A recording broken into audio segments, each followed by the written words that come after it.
ovako. Znači, da probamo da sastavimo te. Rekla sam neću velike, ali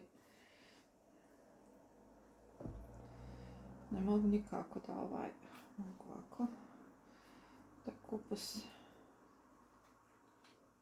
ovako. Znači, ja sam vidjela, prodaje se ovdje uređaj za motanje sarmi. Znači, u stvari ne samo sarmi, nego sve što želite ovako da nešto zapakujete. Naprimjer, i ono što se pravi sa blitvom. Kad pravite one sarmice sa blitvom, sa sirom, sve se može u to, ili sa vinovom lozom. Znači, ali ne znam koliko su dobre, baš sam razmišljala da to kupim, jer ja nisam baš neki stručnjak kad je u pitanju motanje sarmi. Ovo ćemo ovako, jer će nam biti onda samo s jedne strane predebelo. Evo, gledajte. Ipak će mi ispast malo veće, ali moj muž voli velike sarme. Ja ne volim. U stvari ja i nisam ljubitelj sarmi. Znači, ne moram je nikad jest.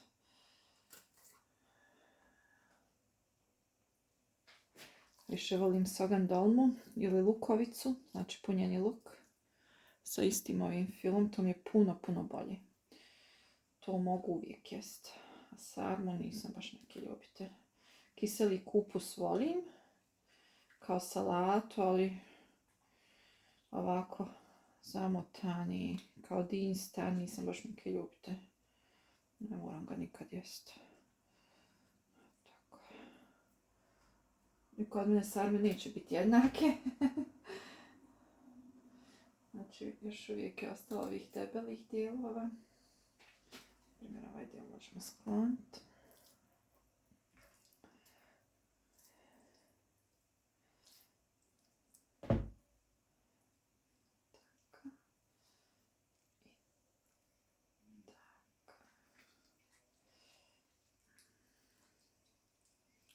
Možda je u stvari stavljam previše fila, ali mi ne volimo ništa kad je malo fila.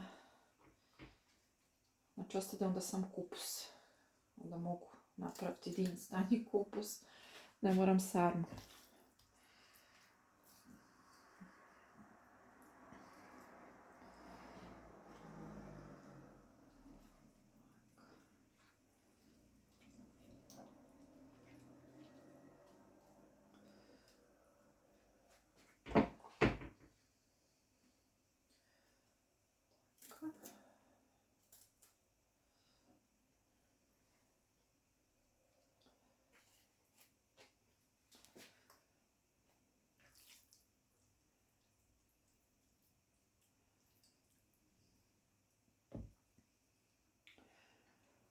Ne znam, ovo su moji prvi videi. Vidim da ljudi tamo napolju vole da gledaju to kuhanje. Vole da slušaju priče. Ja već duže vremena želim da počnem da objavljujem te neke videe. Mislim, što se tiče kuhanja, ja obožavam da kuham. Meni je kuhanje odmor. Stvarno, vidite što sam radila. To mi je baš, uopšte mi nije problem kuhati. To volim. Mogla bi čitav dan da kuham. Nikakav problem ne bio. I onda sam odlučila napravit ću taj neki kanal i početi ja da snimam, pošto kuham puno i često i svašta nešto. Volim i da sama izmišljam neke recepte. Ali nekako mi je bilo ovo sad da sam naručila kiseli kupus i da prvo što objavim bude sarma. To mi je nekako bilo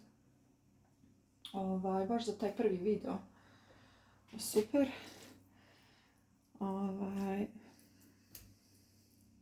Možda će reko biti interesantno, možda neće. Nemam pojma. A vidjet ćemo. Vidjet ćemo kad budete pisali komentare. Neću svoj identitet otkrivati. Možda ga otkrijem ako to bude bilo interesantno za gledaoce, da me gledaju, da me prate, vidjet ćemo. Onda možda u nekom videu otkrijem svoj identitet, ko sam, šta sam, gdje živim. Ali ove prve videe planiram, znači da ih objavljujem bez da publika, gledaoci, da znaju o kome se radi. Nadam se da to nećete zamjeriti.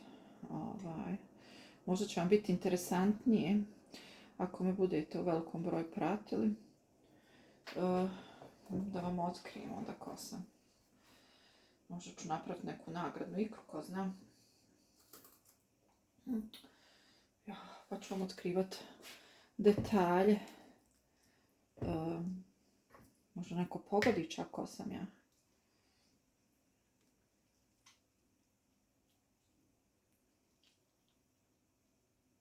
Aha, vam je pukla.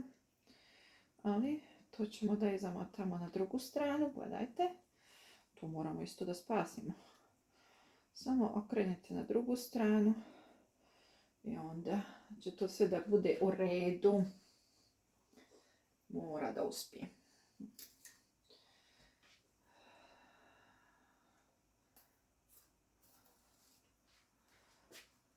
Znači, hrana se ne smije bacat. Toliko gladnih ima koji nemaju šta da jedu, nemaju, niko nema da im pomogne. Tako da je veliki grijeh ako se hrana baca.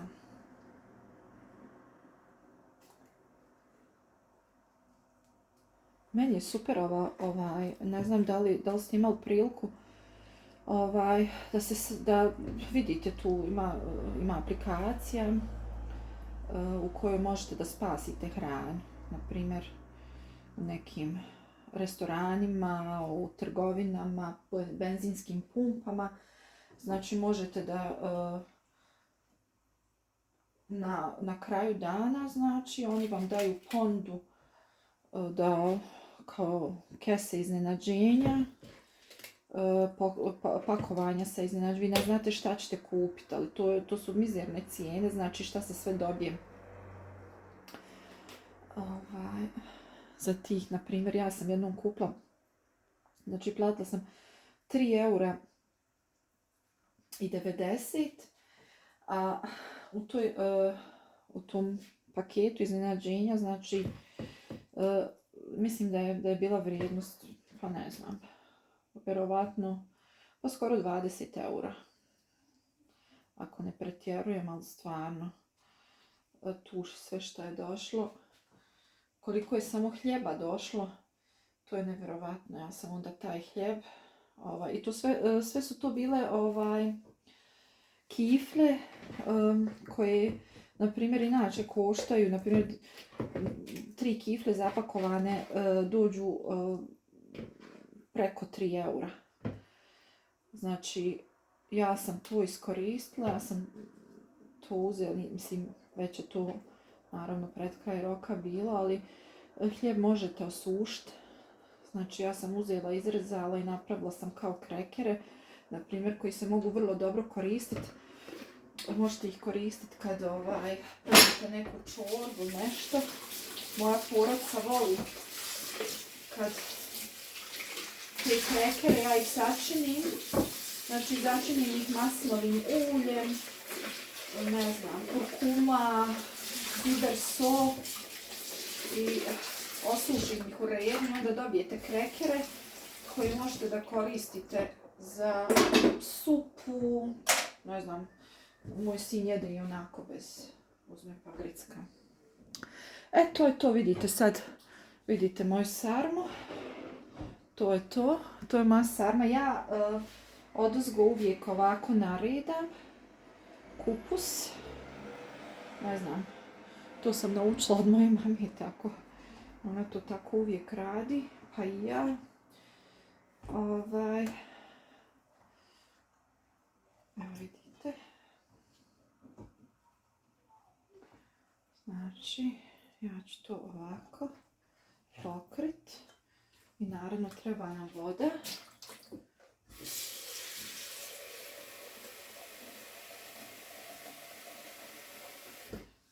Evo ga. Znači stavit ćemo vodu.